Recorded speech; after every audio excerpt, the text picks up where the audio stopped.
नमस्ते दोस्तों आज का वीडियो इन्फॉर्मेटिव और नॉलेजेबल होने वाला है। तो चलिए दोस्तों बिना देरी के आज का ये वीडियो देख लेते हैं और लास्ट में मैं अपना पॉइंट व्यू दूंगा। दोस्तों इजराइल को हमास की पिटाई करते आज 10 दिन हो गए। सरदार खान की जुबान में कहूं तो उसने पूरी गाजा पट्टी का धुआं कर दिया।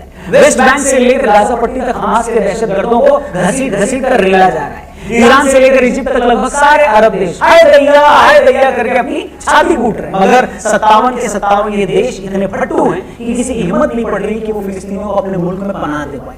घर बैठे बैठे कमरे में ये लोग अपनी बाहें चढ़ा रहे हैं, शीशे के सामने खड़े होकर हवा में मुक्का मार रहे हैं, अपने देश में गली मोहल्लों में झंडा उठाकर फालतू की नारेबाजी कर रहे हैं। मगर किसी के पिछवाड़े में इतना भी दम नहीं है कि आगे आकर कोई फिलिस्तीनियों से ये कह दे कि तुम हमारे देश में आ जाओ, या कोई ये बोल दे कि हम इस लड़ाई में तुम्हारे साथ हैं। कोई नहीं बोल रहा।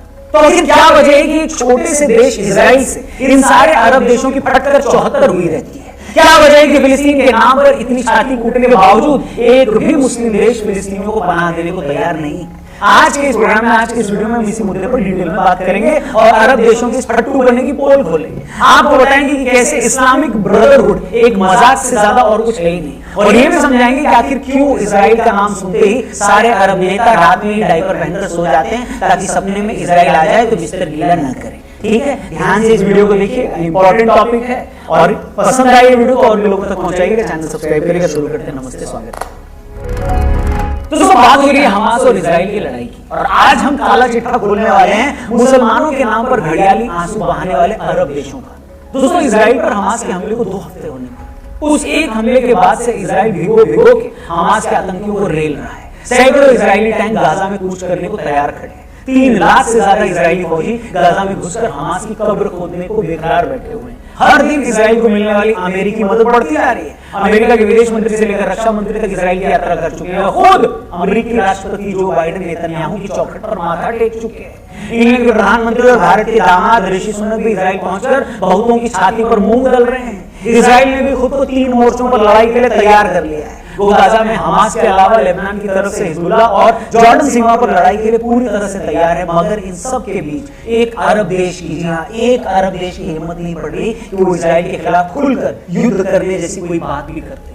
अरे युद्ध करना तो दूर, ये लोग इतने स्वार्थी हैं कि इनमें से एक भी देश फिलिस्तीन के शरणार्थियों को अपने यहाँ आने देने को तैयार नहीं। आखिर क्या रीजन है कि अरब देश इजराइल से इतना डरते हैं, और क्या कारण है कि साइज में मणिपुर स्टेट से भी छोटा इजराइल, जिसकी आबादी हमारी कैपिटल दिल्ली से भी आधी है, वो इतना ताकतवर बन गया कि आज सारी दुनिया उसका लोहा, पीतल, तांबा, एल्यूमिनियम सब मानती है। क्या वजह है कि जिस देश में न कोई नदी है न बाकी कोई नेचुरल रिसोर्स, वो आज टेक्निक और फौजी ताकत के मामले में यूरोप के देशों को भी पीछे छोड़ता है? और क्या कारण है कि अरब देशों के पास पैसा तो बहुत है मगर अकल उन्हें आज तक नहीं आई? इससे पहले कि मैं सारे सवालों पर अपना ओपिनियन दूं, मैं चाहता हूं आप भी अपना ओपिनियन देकर खूब सारा पैसा कमाएं। प्रोमो ऐप पर डिस्क्रिप्शन में इस ऐप का लिंक दिया है। इतना बढ़िया ऐप है, हर आदमी के फोन में होना चाहिए। सिर्फ हाँ या ना में अलग अलग टॉपिक्स पर आप अपना ओपिनियन देकर पैसे जीत सकते हो। जैसे अभी वर्ल्ड कप चल रहा है, क्रिकेट का टॉपिक है, क्या इंडिया न्यूजीलैंड के सामने जीतेगी? यस या नो। 23 अक्टूबर पाकिस्तान अफगानिस्तान के सामने जीतेगा? यस या नो। मैंने तो जवाब दिया है, आप भी यस या नो में ओपिनियन दो, ढेर सारे पैसे जीतो। यूपीआई, पेटीएम, गूगल पे वगैरह से जीतने के बाद उसको विड्रॉ भी कर सकते हो। ठीक है, तो जल्दी से प्रोग्राम डाउनलोड करो। वीडियो में आगे बढ़ते हैं और बात करते हैं इस लड़ाई की। दोस्तों एक शब्द है मुस्लिम ब्रदरहुड। आसान शब्दों में इसका मीनिंग, उसके मायने ये हैं कि पूरी दुनिया के मुसलमान आपस में भाई हैं। किसी एक पर भी कोई संकट आया तो दूसरा उसके साथ खड़ा होगा। यही वजह है कि जब भी फिलिस्तीन का मामला उठता है तो हर मुस्लिम देश खुद को मुसलमानों का सबसे बड़ा रहनुमा बनाने पर तुल जाता है। जबकि हकीकत यह है कि इन अरब देशों से बड़ा रेसिस्ट और आराम तलब कोई नहीं। हकीकत तो यह है कि अरब देश फिलिस्तीन के लोगों को अरब मानते ही नहीं। इन्हें मुसलमानों का नाम लेकर चिल्लाना तो है, मगर इन्हें इस बात का भी डर है कि फिलिस्तीन के साथ खड़े होने के चक्कर में वो खुद न पेल लिए जाए। इसीलिए किसी देश की हिम्मत नहीं है कि वो फिलिस्तीनियों को ये कह दे कि आप हमारे मुसलमान भाई हो, हम तुम्हें शरण दे देते हैं। कोई नहीं बोलता। शरण देना तो दूर, इजिप्ट ने तो फिलिस्तीनियों को अपने देश में आने देने से रोकने के लिए कंक्रीट के बैरियर लगा दिए। जॉर्डन और लेबनान ने इन लोगों को अपने देशों में लेने से साफ मना कर दिया। सऊदी अरब जो अमेरिका के क्लोज है और इजराइल से अपने रिलेशन सुधारना चाहता है, वो भी खुद इन गरीबों के झमेले में नहीं पड़ना चाहता। और ऐसा करने के पीछे इन देशों की अपनी अपनी वजह है। पहली और सबसे बड़ी वजह यह है कि मई 1948 में इजराइल बनने के बाद से आज तक ये लोग इतनी बार इजराइल के हाथों पेले गए हैं कि इन्हें समझ आ गया है कि अगर फिलिस्तीन के चक्कर में इजराइल से पंगा लिया तो हमास की कुटाई तो होगी, इन्हें अलग से सूता जाएगा। आपको बता दें 1948 में इजराइल बनने के अगले दिन 5 अरब देशों लेबनान, जॉर्डन, सीरिया, इराक और इजिप्ट ने इजराइल पर हमला कर दिया था। ये देश इस गलतफहमी में थे कि अकेला छोटा सा इजराइल हमारा क्या ही कर लेगा, मगर उस वक्त अकेले नन्हे से इजराइल ने इन 5 अरब देशों को बिना निरमा और सर्फ के जम कर धो डाला। इसी तरह की लड़ाई 1968 में फिर से अरब देशों ने इजराइल के खिलाफ लड़ी और तब इजराइल ने इन देशों को पहले से ज्यादा जलील किया। उसकी खुफिया इंटेलिजेंस इतनी तगड़ी थी कि उसे खुद पर हमला होने से पहले ही इन देशों की प्लानिंग पता चल गई थी और उसने खुद ही आगे बढ़कर इन देशों की श्रीलंका लगाई। और ये कोई एक या दो लड़ाइयां नहीं, इजराइल ने अरब देशों के खिलाफ इतनी लड़ाई लड़ी है। पिछले 70 सालों में हर दशक में एक युद्ध लड़ा इजराइल ने। आज तक तो 6-7 युद्ध लड़ चुका है। गाजा की तरफ से हर दिन होने वाले हमले तो गिनती में ही नहीं है और हर बार की लड़ाई में वो पहले से ज्यादा ताकतवर हुआ।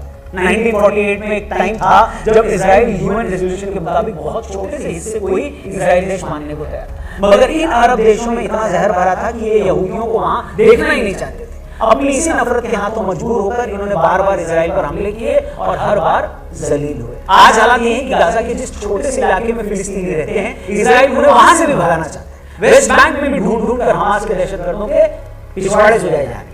दूसरा रीजन, दूसरी वजह ये कि ज्यादातर अरब देश भी फिलिस्तीनी शरणार्थियों से डरते हैं। अरब देशों का पुराना एक्सपीरियंस ये कहता है कि ये फिलिस्तीनी जिस भी देश में जाते हैं उसमें बहुत सारा कलेश मचाना शुरू कर देते हैं। 1970 का ब्लैक सितंबर वॉर इसका सबसे बड़ा एग्जाम्पल है, जब जॉर्डन के किंग हुसैन ने तरस खाकर हजारों फिलिस्तीनियों को अपने देश में पनाह दी। मगर ये बांसुरी वाले इतने चालू निकले कि इन्होंने जॉर्डन के किंग को मारकर जॉर्डन को ही फिलिस्तीन बनाने का प्लान तैयार कर दिया। आप सोचिए दुनिया में इससे बड़ी मक्कारी और क्या हो सकती है कि जो देश आपको आपके दुश्मनों से बचाने के लिए अपने देश में पनाह दे, आप उसी देश को बर्बाद करने का प्लान बना ले। उस वक्त जॉर्डन के किंग को जब ये बात पता लगी तो उन्होंने जॉर्डन की सेना को ट्रेनिंग लेने पाकिस्तान भेजा।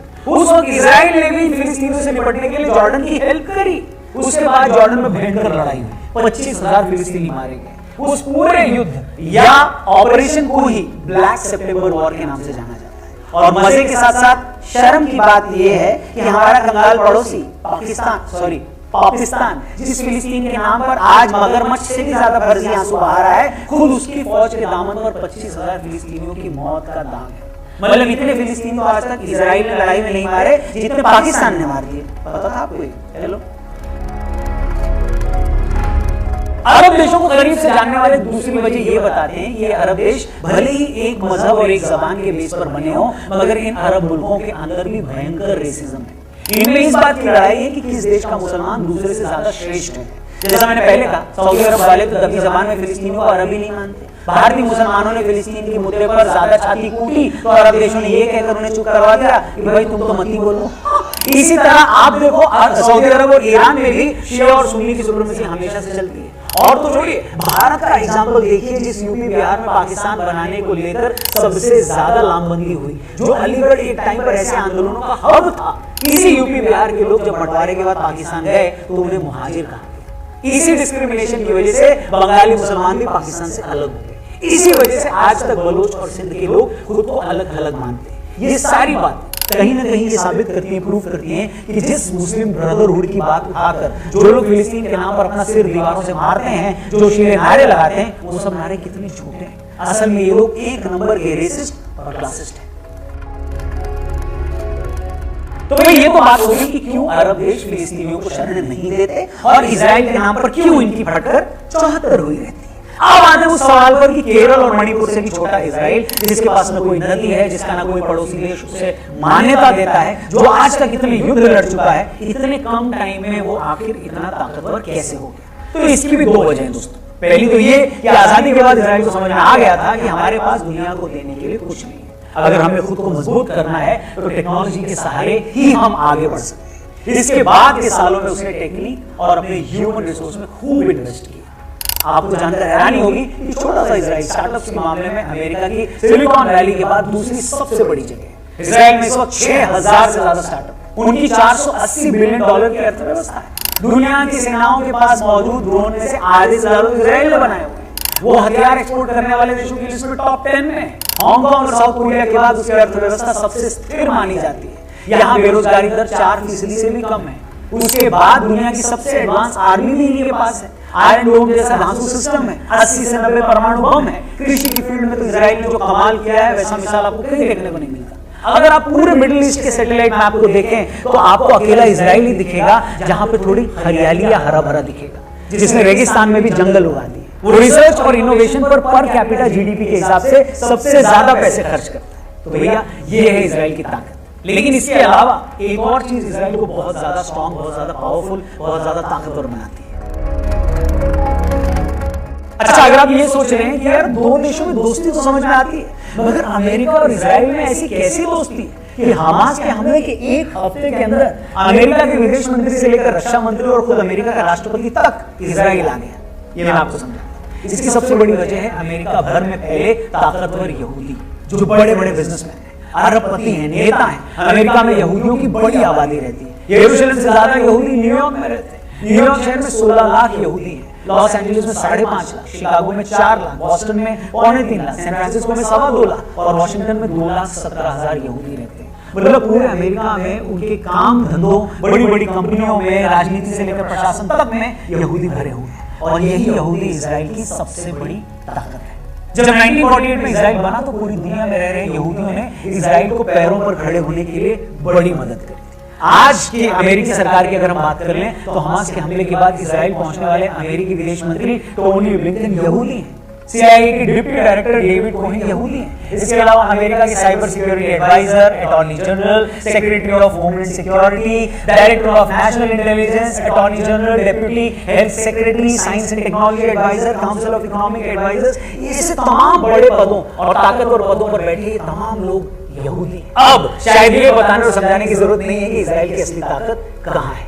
इजराइल की ताकत इजराइल में तो है ही, साथ ही जियोपॉलिटिकल लेवल पर असली ताकत अमेरिका और यूरोप में रह रहे ताकतवर यहूदियों में है, जो अरबपति हैं, बड़े बड़े नेता हैं, सरकारों में मंत्री हैं। जब भी इजराइल या यहूदियों की बात आती है तो पैसे और रसूख से, हर तरह से ये इजराइल की मदद करते हैं। इजराइल के साथ अमेरिका जो बड़े भाई की तरह खड़ा दिखाई देता है, तो उसके पीछे भी यही ताकतवर यहूदी लॉबी है। और वहीं इसकी दूसरी तरफ है अय्याश और मुस्लिम ब्रदरहुड का झूठा ढिंढोरा पीटने वाले अरब देश। और वहीं इसकी दूसरी तरफ है अय्याश और मुस्लिम ब्रदरहुड का झूठा ढिंढोरा पीटने वाले अरब देश, जो हमास के आतंकियों को भड़काकर मुसलमानों के सच्चे हमदर्द होने का दिखावा करते हैं, मगर वक्त आने पर वो न तो फिलिस्तीन का साथ देते हैं और न ही उनके पिछवाड़े में इतनी ताकत है कि वो इजराइल और अमेरिका को चुनौती दे सके। इन सबसे होता ये है कि आखिर में मरता वो मासूम आम आदमी है जिसे ये पता ही नहीं है कि वो किसके षड्यंत्र का शिकार हो रहा है।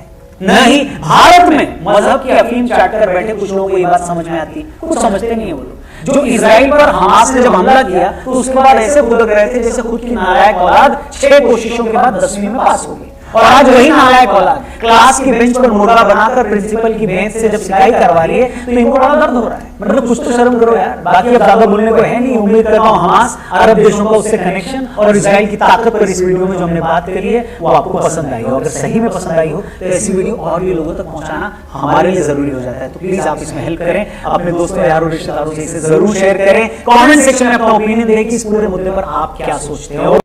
दोस्तों वीडियो खत्म।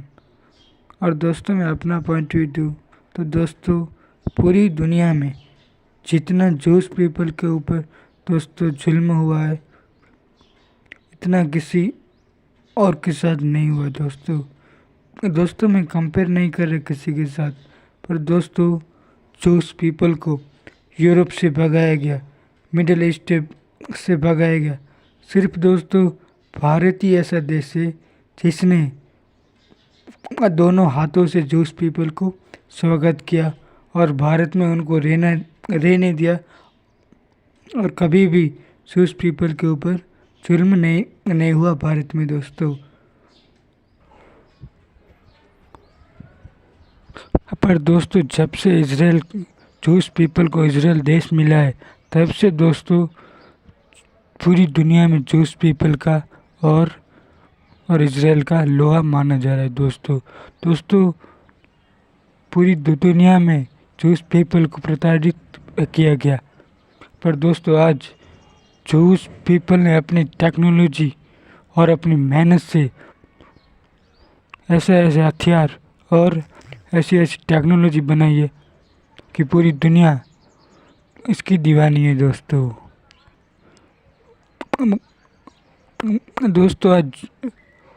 आज इजराइल से कोई भी आमने सामने की जंग लड़ने से कोई भी अरब देश डरता है दोस्तों। दोस्तों क्योंकि इसराइल ने छः दिन में छः अरब देशों को धूल चटा दी थी दोस्तों। यह तो आपने सुना ही होगा।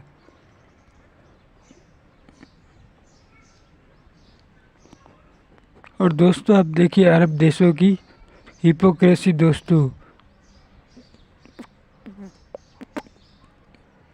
ये फलस्तीन तो करते हैं, पर फलस्तीन से भागे हुए मुस्लिम्स को अपने देश में रहने की जगह नहीं देते दोस्तों। आप यहाँ से ही हिपोक्रेसी जान सकते हैं दोस्तों।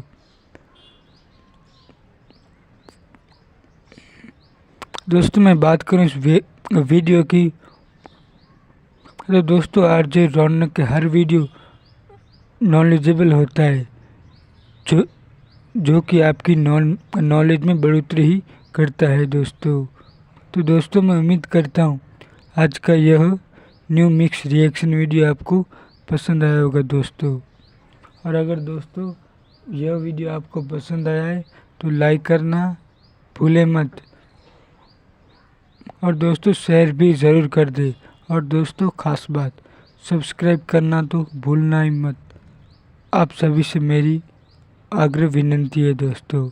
और दोस्तों नोटिफिकेशन को तो भूलना ही मत ऑन करना, चाहे आप सब्सक्राइब करें, लाइक करें, शेयर करें या ना करें, पर दोस्तों नोटिफिकेशन ऑन करना भूले ही मत, ताकि आने वाली अगली वीडियो की नोटिफिकेशन सबसे पहले वह आप तक पहुँचे और आप न्यू मिक्स रिएक्शन वीडियो देख पाएँ दोस्तों। तो दोस्तों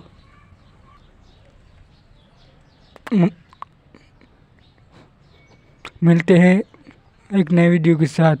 जय हिंद, वंदे मातरम, जय माँ भारती।